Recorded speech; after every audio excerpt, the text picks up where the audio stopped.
Have you ever quoted a movie whilst talking to someone in a serious situation? If so, how did it turn out?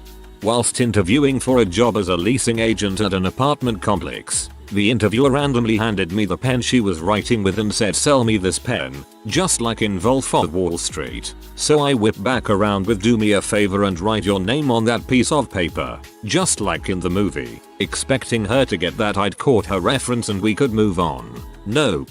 She said, "I can't. I don't have a pen." I hand the one back to her and finish sweetly with supply and demand. She was blown away. Didn't get the job because of a drug test, but it was a fun interview.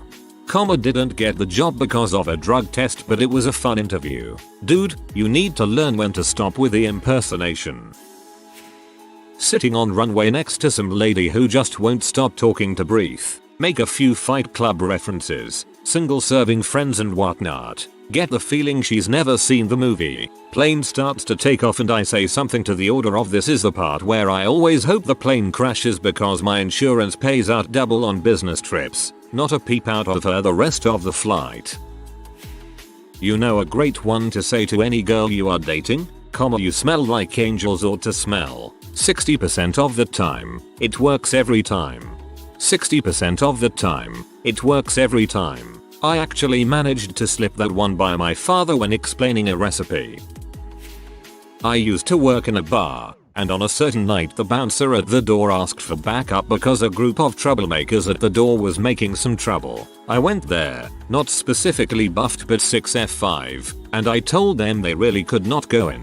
When again they started arguing, I screamed, "Why you shall not pass." It was so awkward, but it did result that they decided to leave. It became a running joke at my bar. Haha, this is hilarious. I wish I could have seen this happen. I got into a car wreck about a year ago, totaled my Nissan. After a few moments of wondering whether I was dead or alive, someone ran over to the wreckage and asked if I was alright. After helping me out, I began to test my legs. Sure enough, they worked fine. Somewhere in the depths of my mind, a quote from my absolute favorite movie, Dr. Strangelove, made its way to the forefront, and in front of God and the world, I cried out, "Mein Führer, I can walk." This project is definitely critical path. The clients are clamoring for it. My team has been working all weekend to prepare the estimate, and what we've found is why we're having this emergency meeting today. I'm not going to sugarcoat it. It's bigger than we expected. Based on our analysis and the amount of technical debt we're dealing with, that original estimate isn't anywhere near the total project's duration. It's just the tip. Just the tip. Just the tip. Cue the QA lead, expelling a mouthful of coffee through his nose. I'd been working at a place for about a week. I came in about 5 minutes late and clocked in. The woman on reception says to me, "I'm going to have to note that you're late." I tell her a wizard is never late, nor is he early. He arrived precisely when he means to. She said nothing and started back at her computer. My boss told me off later that day. Should have put on your robe and wizard hat. Didn't quote a specific movie but sort of channeled some good old-fashioned 80s action movie one-liners. Hotel was on lockdown as an angry partner of one of the housekeepers had a shotgun and was supposedly on his way to the hotel. I sent the maintenance guy to hide in the bushes out the back with a mobile and call us if he sees the guy. Maintenance guy's gun hobbyist and likes this assignment, but then turns and asks, "What does he look like?" I have no effing idea, so I respond with, "He'll be the one with the shotgun." With great power comes great responsibility. To my 8-year-old son once, he was entrusted with the life of a hamster and had to take care of it. He loves Spidey, so he laughed very hard but got the message. 1 year has passed and the hamster's still alive.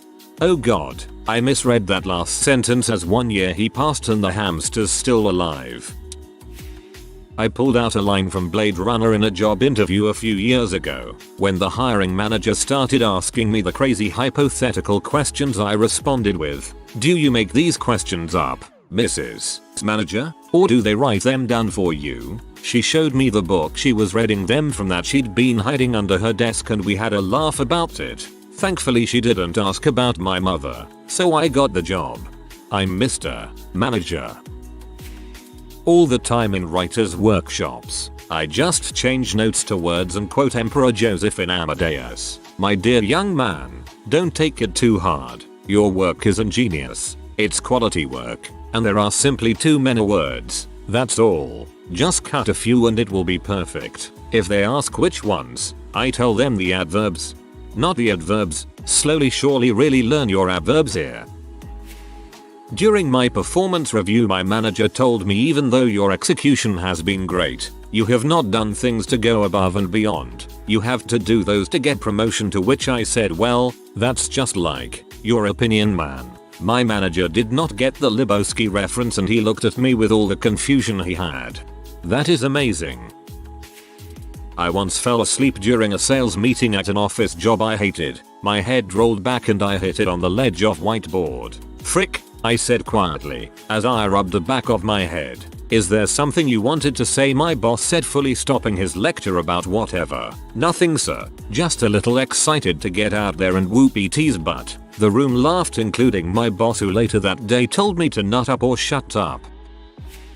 I was meeting my girlfriend's boss for the second time and he could remember my name. So I said it's okay. I wouldn't remember me either, which is from American Beauty. But it made it super uncomfortable. Oh honey, don't be weird.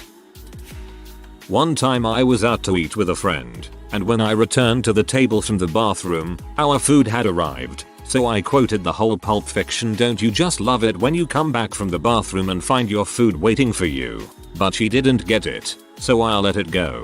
And then we just had a discussion about how nice that was. I guess it's not the most memorable quote from Pulp Fiction. And then you ask her if she speaks English. Mother. Never give up.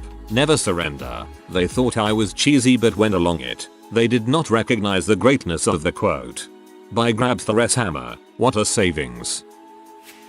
When discussing problems with software that has become corrupted and can't be fixed, I have said nuke the site from orbit. It's the only way to be sure, by which I mean, complete uninstall and reinstall, recreate the database, revert to the last good backup, etc. And speaking of aliens, I have always wanted to, at the end of meetings when they ask any further questions, raise my hand and say, how do I get out of this chicken shit outfit? Probably wouldn't go over too well though.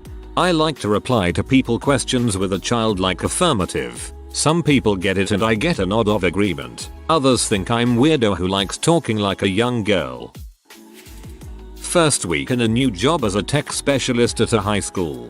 I don't know anybody. This cute English teacher comes storming into the library one afternoon while I'm working on a printer. This teacher, bless her, is not very tech savvy. She knows how to use computers in a very limited fashion at this stage of our friendship.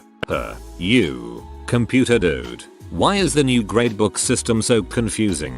Me, I don't know. I don't know a thing about the new LMS yet. I'm just here for the printer. I know it's not your fault. I'm just venting.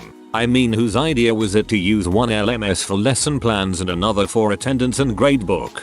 Big awkward silence of a few seconds here. I don't have an answer, so I get flustered because she's cute and I wanted to disarm her hostility. So without thinking my next words through, I say, I don't know, mom. Some people juggle geese. Her eyebrows arch. She tilts her head to one side, narrowing her eyes. I'm thinking I blew it. There's no way that was appropriate and she's going to think I'm a total weirdo. Then her frustration melts away into curiosity. Did you just quote Firefly? Me. Did we just become best friends?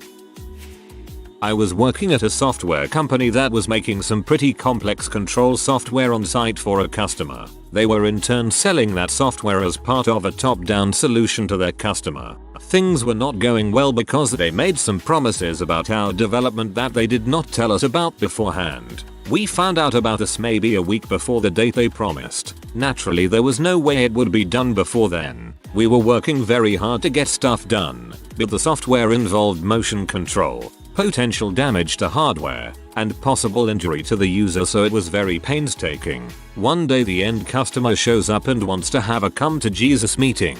We get called in and questioned about who knew what and when. After the meeting, the representative to us from the middle company comes in and apologizes to me, saying, I'm really sorry, we did not expect them to do that. We had no idea it would turn into such a Spanish Inquisition. I looked him right in the eyes and said, well, no one ever expects the Spanish Inquisition. He nodded. Having no idea what I was talking about and left. I turned to the room and the other software developers all chuckled. The opportunity of a lifetime. I quoted a Monty Python sketch to my wife and 5-year-old daughter. My wife mentioned something about an argument between two kids, and my daughter said, "What's an argument?" I instantly replied, "An argument is a connected series of statements intended to establish a proposition." Wife looked at me amazed that I could come up with such a concise definition so quickly, but I really wish she said, "No, it isn't." Yes, it is. It isn't just contradiction. Obviously not serious but kinda relevant. Was in a threesome and the guy was going down on the other girl and she was really into it, moaning and moving. When she was done and he came over to me, I said, "I'll have what she's having," and winked. Well, he didn't get it. He just had that weird look on his face, then just went down on me. I felt awkward. This is freaking hilarious. We were talking about whether any one vote meant anything. I said, "If we stop breathing, we'll die. If we stop fighting our enemies, the world will die." He didn't get it and could not see my point. I gave up, but he wasn't the enemy. Nearly came off the road while driving with a friend, him behind the wheel. Apparently, my cry of "now this is pod racing" wasn't appropriate. Prequelmums. I quoted a line from the movie Hudson Hawk when I was debating economics and the gold standard with a guy at work. He recognized it, which surprised me because that movie is pretty obscure. We laughed our asses off and been friends ever since. Love this movie. Upvote for taste. Checking someone out at the local grocery store. Me. Your total will come to $4.20. Customer. It's in the machine. Me. To myself. We can rebuild him. Customer. Stares confused at me until the receipt prints. Me. Have a good day. Had to read your entire post before I understood the context of checking someone out. I'm over here like, dude, that's the least smooth thing I've ever heard. Thought it was funny to shout "you're out of order" at the traffic judge. Spent a few hours in the lockup for contempt. I'm sure it's the court version of "it must be free to cashiers." Whenever someone says that they're making their way downtown or walking fast or that they're homebound, I usually just start speaking the lyrics of that Vanessa Carlton song in the form of questions posed to the person, until they get it or get weirded out. I don't know why I can't understand this. Why am I so stupid? Hey, it's not your fault. I know. Look at me. It's not your fault. I know. It's not your fault. Comma, I know. No, you don't. It's not your fault. Comma, don't frick with me. Breaks down crying. It'll do this in situations when people make really small mistakes or blame themselves over something small. When they get the reference and go along with it, it's awesome.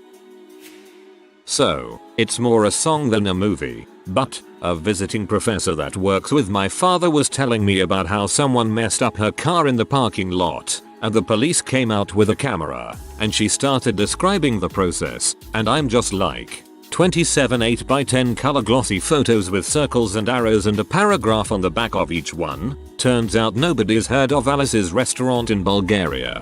You can get anything you want at Alice's restaurant. My dad knew this song by heart and would do the entire 18 minutes if you let him. My mom wanted to play it at his funeral, but we convinced her to play something else by Arlo.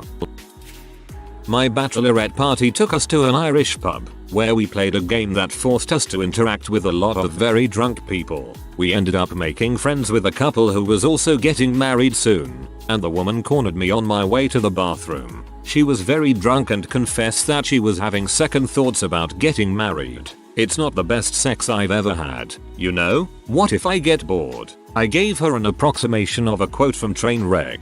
Think about the best sex you ever had. Do you wanna marry that guy? No. Best sex you ever had guy is probably in prison by now. I then asked her to think about who she wanted to take care of her when she was sick, to help her raise her kids, to be next to her when she was old. She looked at me with tears in her eyes and thanked me for saving her engagement. I like to think of that as the day Amy Schumer helped me save a marriage.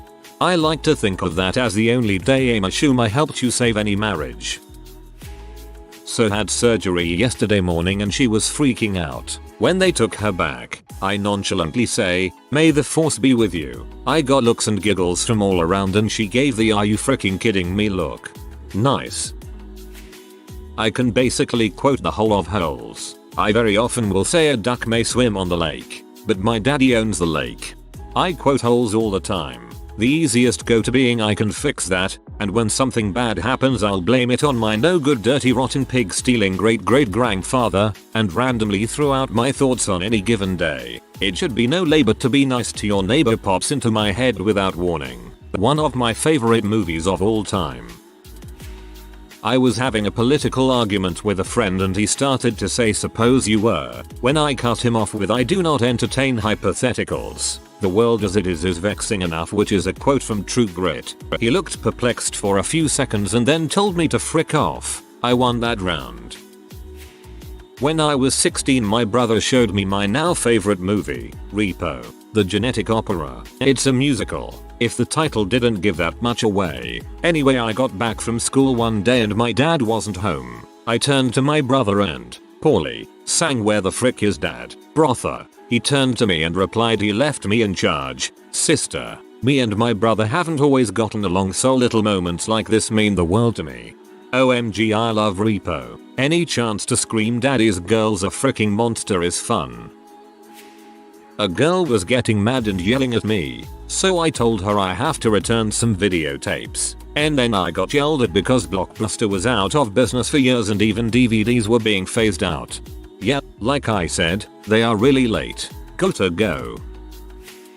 My ex-girlfriend had an eating disorder and struggled with depression. I found it hard to support her because there was little I could do about the issues themselves. But I could be there for her and do whatever I could to make her happy. So while we were talking about it and she said that it shouldn't be my problem to deal with and I shouldn't have to have it weigh on me too. So I said "I can't carry it for you, but I can carry you." She loved LOTR, so it meant a lot to her. Our LT in Afghanistan was giving a little speech before we headed out on a night op. At first I thought I heard "perhaps it's fate that today is the 4th of July, and you will once again be fighting for our freedom," and I was like, that sound familiar. He went on a bit more, then he let loose with, "We will not go quietly into the night. We will not vanish without a fight. We're going to live on. We're going to survive. Today we celebrate our Independence Day." Another one. My first week in a new office, I barely know the people, and one guy is helping me set up my desktop environment. I was doing something wrong and he told me the right way to do it. After it worked he said, "See, I told you that would work." I said, "Yes, you're very smart. Now shut up." Instantly regretted it, because I have no idea who this guy is, what he's into, and I basically just told a supervisor to shut up. He leans back in his chair smiling and says, "Will there be fencing in this story? Fortunate save." At an interview for a job at a math camp, guy asks me what topics I'm into, and having already established we are both nerds I say fractals ever since I watched Frozen, and he responds, "That movie is how old now? Just let it go." My co-worker at a grocery store filled out his entire annual performance review using nothing but movie quotes and song titles. They basically just gave everyone a nickel raise per year unless you were really crap, so it didn't really matter anyway, but it was amusing enough to see him hand it in. I think one of the managers wound up telling him it showed he didn't take his career as a cartbee bagger seriously. I was in a boardroom discussing a new product and comparing notes to a previous product that didn't fail but wasn't great. During this meeting we were discussing how to make this new product better and how to adjust our approach to get improved results. I boldly proclaimed, "If there's a new way I'll be the first in line, but it better work this time." And that's when I learned engineers aren't generally Megadeth fans. I was working as a waiter and we had this crappy system where you went around calling out table numbers rather than having set tables. Anyway, I go up to a table I'm pretty sure is the right one and double check their order with the mum, and the kid says to me, "These are not the droids you're looking for." Not me doing the quote, but totally made my day. Should said, "I'm sorry, this is the wrong table," and walked away. Few years back was dealing with some know-it-all and he was getting on my nerves. I asked him, "Well, do you know the airspeed velocity of a swallow in level flight?" "Through a number," So you don't everything. STFU. That's not really fair. You should have specified that it wasn't Leighton. I ran into my ex-boss once who was supposed to be there when I got laid off. She feigned sickness, running home while her supervisor had to do the deep himself. So I let her have it, ending with a line from Source 6. You look at Emmy when you're killing Emmy. What can I say? I was pretty worked up. A friend of mine found out his girlfriend was cheating on him. I told him life is like a box of chocolates. You never know what you're going to get. Apparently you got a hoe. Made him laugh, haha. A young female co-worker was putting on some hand lotion. I murmured it rubs the lotion on its skin or else it gets the hose again. She just stared holes in me. I didn't do anything like that again. If you are new to the channel, you can subscribe. I publish new videos every day. Until then, check another video.